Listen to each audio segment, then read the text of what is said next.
ನಮಸ್ಕಾರ ಸ್ನೇಹಿತರೆ, ದೀಪಾವಳಿಗೂ ಮುನ್ನ ಈ 3 ರಾಶಿಗೆ ದೈವ ಬಲ. ಗುರುವಿನಿಂದ ಸಂಪತ್ತಿನ ಸುರಿಮಳೆ.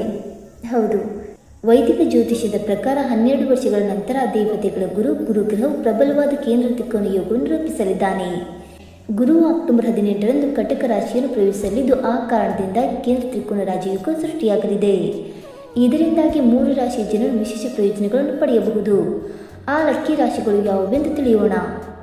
ವೈದಿಕ ಜ್ಯೋತಿಷ್ಯದ ಪ್ರಕಾರ 9 ಗ್ರಹಗಳಲ್ಲಿ ಗುರುಗ್ರಹವು ತುಂಬ ವಿಶೇಷವಾದ ಮಹತ್ವವನ್ನು ಹೊಂದಿದೆ. ಗುರುವು ಸಾಮಾನ್ಯವಾಗಿ ಒಂದು ರಾಶಿಯಲ್ಲಿ ಸುಮಾರು 1 ವರ್ಷದ ಕಾಲ ಇರುತ್ತಾನೆ. ಆದರೆ ಈ ವರ್ಷ ಮಿಥುನ ರಾಶಿಯನ್ನು ಪ್ರವೇಶಿಸಿದ ನಂತರ ಗುರು ವೇಗವಾಗಿ ಚಲಿಸುತ್ತಿದ್ದಾನೆ. ಪರಿಣಾಮವಾಗಿ ಅದು ಸಾಮಾನ್ಯ ವೇಗಕ್ಕಿಂತ 2 ಪಟ್ಟು ಹೆಚ್ಚು ಚಲಿಸುತ್ತದೆ.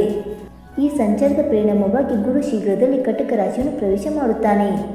ಇದು ಅಕ್ಟೋಬರ್ 18ರಿಂದ ಡಿಸೆಂಬರ್ 5ರವರೆಗೆ ಕರ್ಕಾಟಕದಲ್ಲಿ ಗುರು ಸಂಚಾರ ನಡೆಯಲಿದೆ. ನಂತರ ಮತ್ತೆ ಮಿಥುನ ರಾಶಿಯನ್ನು ಪ್ರವೇಶ ಮಾಡುತ್ತದೆ. ಗುರು ಕರ್ಕಾಟಕವನ್ನು ಪ್ರವೇಶಿಸಿದಾಗ ಕೇಂದ್ರ ತ್ರಿಕೋನ ರಾಜಯೋಗ ಸೃಷ್ಟಿಯಾಗುತ್ತದೆ.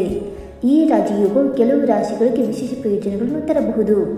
ಆ ಅದೃಷ್ಟದ ರಾಶಿಗಳು ಯಾವುವೆಂದು ತಿಳಿದುಕೊಳ್ಳೋಣ.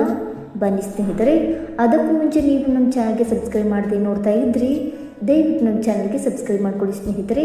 ಹಾಗೆ ವೈದಿಕ ಜ್ಯೋತಿಷ್ಯ ಮತ್ತು ಆಚಾರ ವಿಚಾರಗಳಲ್ಲಿ ನಂಬಿಕೆ ಇದ್ದರೆ ವಿಡಿಯೋವನ್ನು ತಪ್ಪದೆ ಲೈಕ್ ಕೊಟ್ಟು ನಿಮ್ಮ ಆತ್ಮೀಯರಿಗೆ ಶೇರ್ ಮಾಡಿ. ಮೊದಲನೆಯದಾಗಿ ಕಟಕ ರಾಶಿ. ಕಟಕ ರಾಶಿಯಲ್ಲಿ ಜನಿಸಿದವರಿಗೆ ಕೇಂದ್ರ ತ್ರಿಕೋನ ರಾಜಯೋಗವು ತುಂಬ ಲಾಭಕಾರಿಯಾಗಬಹುದು. 6ನೇ ಮತ್ತು 12ನೇ ಮನೆಗಳ ಅಧಿಪತಿಯಾಗಿ ಗುರು ಲಗ್ನದಲ್ಲಿ ಸಾಗುತ್ತಿದ್ದಾನೆ. ಪರಿಣಾಮವಾಗಿ ಕಟಕ ರಾಶಿಯಲ್ಲಿ ಜನಿಸಿದವರು ಅನೇಕ ಕ್ಷೇತ್ರಗಳಲ್ಲಿ ಪ್ರಯೋಜನ ಪಡೆಯಬಹುದು.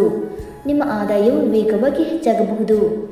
ನಿಮ್ಮ ಭವಿಷ್ಯಕ್ಕಾಗಿ ಸಂಪತ್ತನ್ನು ಸಂಗ್ರಹಿಸಲು ಸಹ ಸಾಧ್ಯವಾಗಬಹುದು ಮತ್ತು ಉದ್ಯೋಗದಲ್ಲಿರುವವರಿಗೆ ಈ ಅವಧಿಯು ಪ್ರಯೋಜನಕಾರಿಯಾಗಬಹುದು. ಕಟಕ ರಾಶಿ ಗುರುವಿನ ಉತ್ತುಂಗ ರಾಶಿ. ಆದ್ದರಿಂದ ಈ ರಾಶಿಯಲ್ಲಿ ಜನಿಸಿದವರು ವಿಶೇಷ ಪ್ರಯೋಜನಗಳನ್ನು ಅನುಭವಿಸಬಹುದು.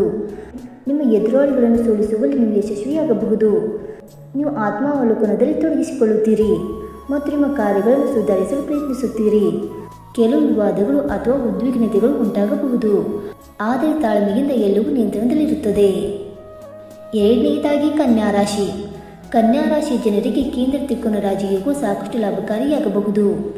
ಗುರುವು 11ನೇ ಮನೆಯಲ್ಲಿ ಸಾಗುತ್ತಾನೆ. ಇದು ಈ ರಾಶಿ ಚಕ್ರ ಚಿಹ್ನೆಯ ಲಾಭ ಮತ್ತು ಆದಾಯದ ಮನೆಯಾಗಿದೆ. ಪರಿಣಾಮವಾಗಿ ಈ ರಾಶಿ ಚಕ್ರ ಚಿಹ್ನೆಯ ಸ್ಥಳೀಯರ ಆರ್ಥಿಕ ಪರಿಸ್ಥಿತಿ ವೇಗವಾಗಿ ಬಲಗೊಳ್ಳಬಹುದು. ಹೊಸ ಉದ್ಯೋಗದ ಜೊತೆಗೆ ಬಡ್ತಿಯ ಸಾಧ್ಯತೆಗಳು ಇವೆ.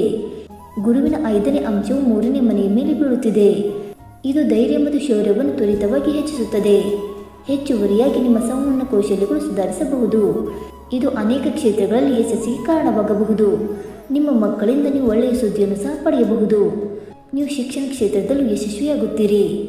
ಷೇರು ಮಾರುಕಟ್ಟೆ ಅಥವಾ ಊಹಾಪೋಹದ ಮೂಲಕ ನೀವು ಉತ್ತಮ ಹಣವನ್ನು ಗಳಿಸಬಹುದು. ಇನ್ನು 3ನೇದಾಗಿ ಮೀನರಾಶಿ. ಮೀನರಾಶಿಯಲ್ಲಿ ಗುರುವ 5ನೇ ಮನೆಯಲ್ಲಿ ಉತ್ತುಂಗ ಸ್ಥಾನದಲ್ಲಿ ಸಾಗುತ್ತಾನೆ. ಪರಿಣಾಮವಾಗಿ ಕೇಂದ್ರ ತ್ರಿಕೋನ ರಾಜಯೋಗವು ಈ ರಾಶಿಯಲ್ಲಿ ಜನಿಸಿದವರಿಗೆ ತುಂಬ ಪ್ರಯೋಜನಕಾರಿಯಾಗಬಹುದು. ಮಗುವನ್ನು ಹೊಂದುವ ಸಾಧ್ಯತೆಗಳು ಹೆಚ್ಚಾಗುತ್ತವೆ. ವಿದ್ಯಾರ್ಥಿಗಳು ತಮ್ಮ ಶಿಕ್ಷಣದಲ್ಲಿ ಗಮನಾರ್ಹವಾಗಿ ಪ್ರಯೋಜನ ಪಡೆಯಬಹುದು ಮತ್ತು ಸೃಜನಶೀಲತೆ ವೇಗವಾಗಿ ಹೆಚ್ಚಾಗಬಹುದು. ನೀವು ಆಧ್ಯಾತ್ಮಿಕತೆಯ ಕಡೆಗೆ ಬಲವಾದ ಒಲವು ಹೊಂದಿರಬಹುದು ಮತ್ತು ಅದೃಷ್ಟ ನಿಮ್ಮ ಕಡೆ ಇರುತ್ತದೆ. ನಿಮ್ಮ ಆರ್ಥಿಕ ಪರಿಸ್ಥಿತಿ ಉತ್ತಮವಾಗಿರುತ್ತದೆ ಮತ್ತು ನೀವು ಸ್ನೇಹಿತರಿಂದ ಸಂಪೂರ್ಣ ಬೆಂಬಲವನ್ನು ಪಡೆಯುತ್ತೀರಿ. ಅದು ನಿಮ್ಮ ಗುರಿಗಳನ್ನು ಸಾಧಿಸಲು ಸಹಾಯ ಮಾಡುತ್ತದೆ. ನಿಮ್ಮ ಉದ್ಯೋಗ ಮತ್ತು ವ್ಯವಹಾರದಲ್ಲಿ ನೀವು ಅನೇಕ ಹೊಸ ಅವಕಾಶಗಳನ್ನು ಕಾಣಬಹುದು. ಸ್ನೇಹಿತರೆ, ಈ ಮಾಹಿತಿ ನಿಮಗೆ ಇಷ್ಟವಾಯಿತಾ? ಇಷ್ಟವಾಗಿದ್ದರೆ ವಿಡಿಯೋಗೊಂದು ಲೈಕ್ ಮಾಡಿ, ಶೇರ್ ಮಾಡಿ. ಹಾಗೆ ನಿಮ್ಮ ಅನಿಸಿಕೆ ಮತ್ತು ಅಭಿಪ್ರಾಯವನ್ನು ತಪ್ಪದೆ ಕಮೆಂಟ್ ಮೂಲಕ ತಿಳಿಸಿ ಸ್ನೇಹಿತರೆ. ವಿಡಿಯೋ ನೋಡಿದ್ದಕ್ಕಾಗಿ ಧನ್ಯವಾದಗಳು. Thank you so much.